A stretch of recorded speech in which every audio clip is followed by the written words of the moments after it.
শুভ শারদিয়া সবাইকে। দেখতে দেখতে তো মা দুর্গা চলেই এলো।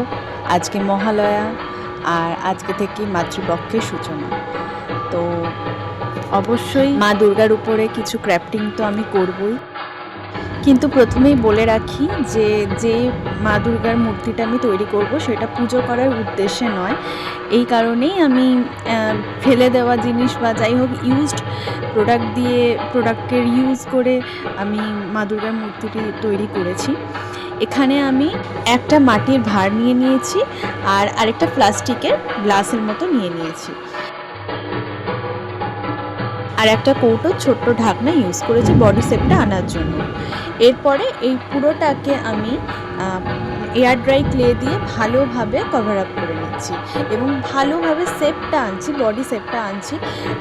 দেখো, শেষ পর্যন্ত দেখলে বুঝতেই পারবে না, এমন একটা শেপ নিয়ে আসবো যে বোঝাই যাবে না যে এটা বেস্ট প্রোডাক্টগুলো কী ছিল। তো পুরোটাই আমি এয়ার ড্রাই ক্লে ইউজ করেছি। আমি এয়ার ড্রাই ক্লে দিয়ে কাজ করতে বেশি পছন্দ করি, তো তাই জন্য আমি এখানে এয়ার ড্রাই ক্লেটাই ইউজ করেছি, আর এটা অনেক টেকসই হয় সেই কারণে।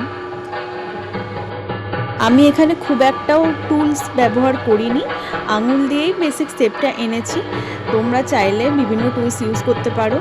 আমি যেহেতু কখনো ক্লের কাজ শিখিনি, কোনো দিনই শিখিনি, তাই জন্য আমি জানি অনেক ভুল হচ্ছে হয়তো।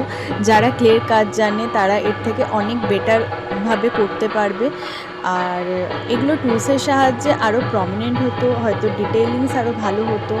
যারা ক্লের কাজ শিখেছে বা জানে তারা এর থেকে সত্যি অনেক ভালো প্রসেসে করতে পারবে বা অনেক ভালো টেকনিক্স তাদের জানা আছে। তো আমি যেহেতু নিজের এক্সপিরিয়েন্স থেকে এখনও শিখছি, পরবর্তীকালে চেষ্টা করব এখনের যে ভুল ত্রুটিগুলো হচ্ছে সেগুলো সব ঠিক করার।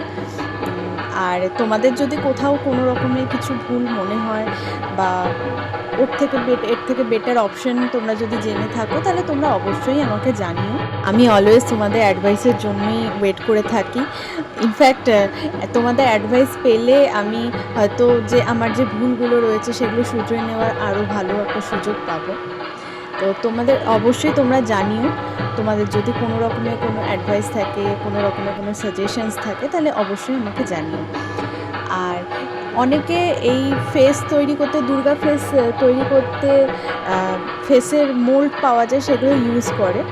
তো আমার কাছে যেহেতু নেই, তাই জন্য আমি হাতেই করেছি, আনার চেষ্টা করেছি।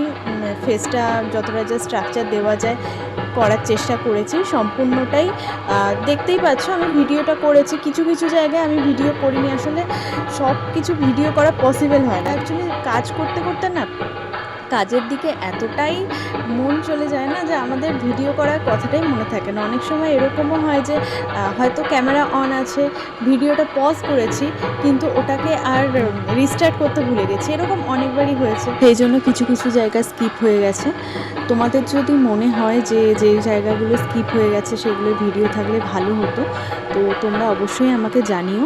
আমি নেক্সট ভিডিও থেকে এই ধরনের প্রবলেমগুলো সলভ করার চেষ্টা করব। এখানে দেখো, আমি মা দুর্গার পেছন দিকের হেয়ারটা দিইনি, কারণ যেহেতু মা দুর্গার ঘোমটা করব বলে আমি ভেবে রেখেছিলাম, তো সেই জন্য আমি পেছনের দিকে হেয়ার করিনি, শুধু সামনের দিকের হেয়ারটা করেছি, যে পোর্শনটা শুধু দেখা যাবে। আর হ্যান্ডটা করার সময় আমি একটা ভুল করেছিলাম যে এর ভেতরে আমি কোনো রকমের কোনো স্টিক দিইনি। তোমরা যদি হ্যান্ড করার সময় না স্টিক ইউজ করবে। দেখো, আমি যে নেক্সট হ্যান্ডগুলো বানিয়েছি সেগুলোতে কিন্তু আমি একটা ছোট্ট সরু মতো স্টিক ইউজ করেছি। তার জন্য না হাতটা মানে বেঁকে যাওয়ার কোনো চান্স থাকেনি, একদম সোজা বসেছে, সুন্দর, মানে সেট হয়েছে খুব ভালো। আর যে বাকি 8টা হাত, সেই 8টা হাত আমি পেছন দিকে এক্সট্রা ক্লে দিয়ে বসিয়েছি। আর এয়ার ড্রাই ক্লের একটা সমস্যা কি জানো তো, কোনো রকমের কোনো গ্লুতে কাজ করে না, মানে গ্লু দিয়ে বসানো যায় না। একটা ক্লের স্পেশাল গ্লু পাওয়া যায়, সেগুলোতেই অ্যাকচুয়ালি কাজ করে, কিন্তু সেটা কেনার মতো ক্ষমতা বা বাজেট আমার কাছে নেই। তো ওই কারণে আমি এখানে এয়ার ড্রাই ক্লে ইউজ করেই ওটাকে সেট করেছি। আর এখানে দেখো, হ্যান্ডে কিন্তু আমি একটা জিনিস ভুল করেছি। তোমরা কি কেউ বলতে পারবে খেয়াল করেছো কি ভুল করেছি? যদিও বা ভিডিও শেষে আমি ওটা শুধরে নিয়েছি। আমি আবার মানে পরে যখন খেয়াল করেছি, তখন আবার পুরোটা খুলে হাতগুলোকে রিঅ্যারেঞ্জ করেছি আর কি।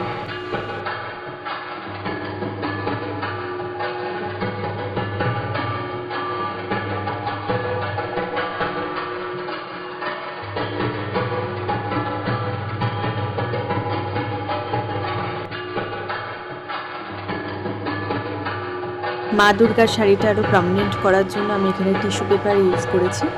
শুধু কালার ইউজ করেও এটাকে সেট করা যেত, কিন্তু আর একটু বেটার লুক দেওয়ার জন্য আমি টিস্যু পেপার ইউজ করেছি।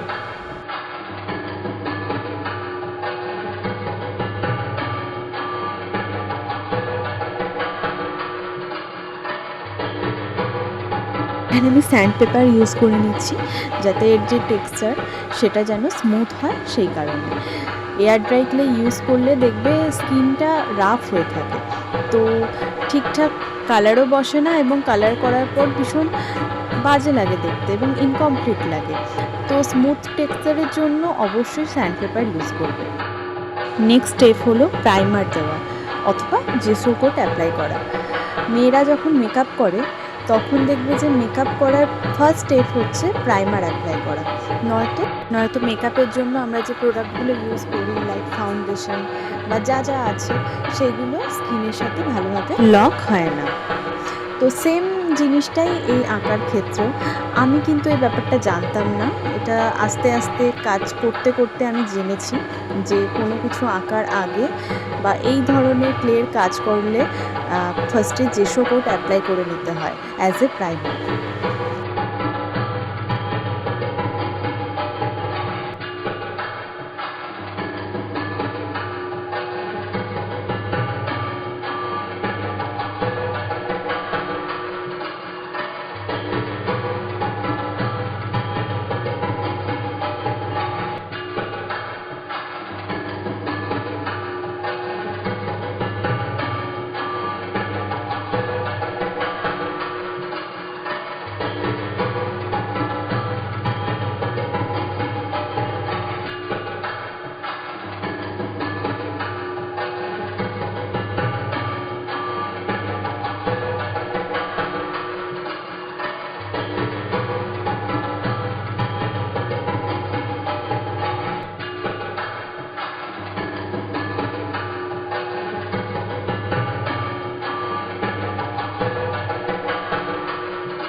জানো তো, পুরোটা কমপ্লিট করার পর না আমার মনে হলো যে শাড়িটা কেমন ফাঁকা ফাঁকা লাগছে, তাই জন্য একটু গর্জিয়াস করার জন্য এখানে আমি কাঁচ ইউজ করেছি।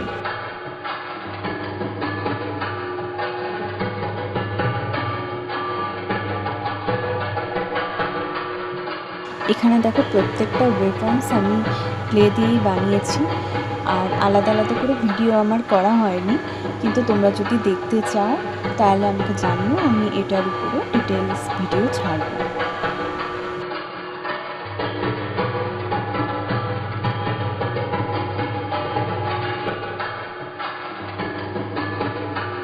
আমার মা দুর্গা কমপ্লিট।